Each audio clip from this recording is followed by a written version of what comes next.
Vivez pour inspirer les autres. Shalom bien-aimés dans le Seigneur. Notre méditation du jour s'intitule « Vivez pour inspirer les autres ». Nous tirons notre texte dans Matthieu chapitre 5, le verset 13, qui nous dit ceci. « Vous êtes le sel de la terre, mais si le sel perd sa saveur, avec quoi la lui rendra-t-on? Il ne sert plus qu'à être jeté dehors et foulé aux pieds par les hommes. » Parole du Seigneur. Dans le ministère de pasteur que j'exerce comme assistant, j'ai découvert des vérités fondamentales qui m'encouragent.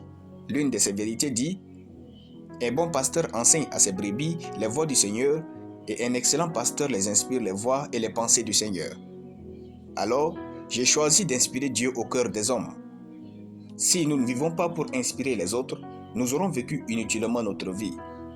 Si nous n'inspirons personne à devenir meilleur, sage, fort, à se surpasser, à désirer réussir, à vivre pour Dieu et à se consacrer à lui, que dire de notre vie?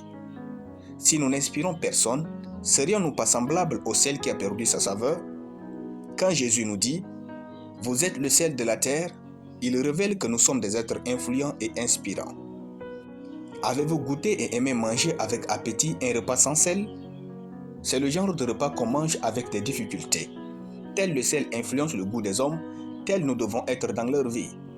Un grand homme a dit « Si vous n'êtes pas inspiré, vous êtes expiré. » Soyez donc inspirés à vivre de manière inspirante. Dans votre profession, faites de telle sorte à devenir une source d'inspiration pour les autres. Ainsi, embellissez vos pensées et ayez les meilleures idées en vous, éduquez-vous par la lecture et la réflexion, bâtissez un esprit excellent en vous et vivez une vie qui plaise à Dieu, faites toutes choses avec excellence et sagesse. Bâtissez-vous et vivez une vie qui inspirera ce monde à devenir meilleur. Faites de votre passage dans ce monde un événement qui comptera dans l'éternité. Soyez inspirés et inspirants dans tout ce que vous faites. Passez plus de temps avec Dieu, ainsi, quand vous rencontrerez les hommes, vous partagerez avec eux la présence de Dieu qui est en vous.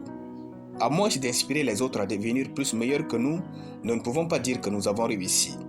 Le succès, c'est être capable d'inspirer les autres par sa vie, même sans dire un mot. Ne soyez pas juste un homme de plus dans ce monde. Inspirez votre monde, ensuite le monde entier, à honorer Dieu. La grandeur de notre vie et de sa réussite est déterminée par la durée de notre capacité à inspirer les hommes à être meilleurs et à réussir leur vie. Devenez si inspirant que n'importe qui veut vouloir devenir chrétien à cause de vous. Alléluia. Nous allons prier.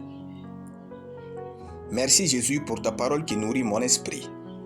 Je déclare que je vis une vie de distinction, car je suis oint du Saint-Esprit pour vivre une vie de qualité et de succès. Ainsi, je suis inspiré et inspirant au nom de Jésus. Amen.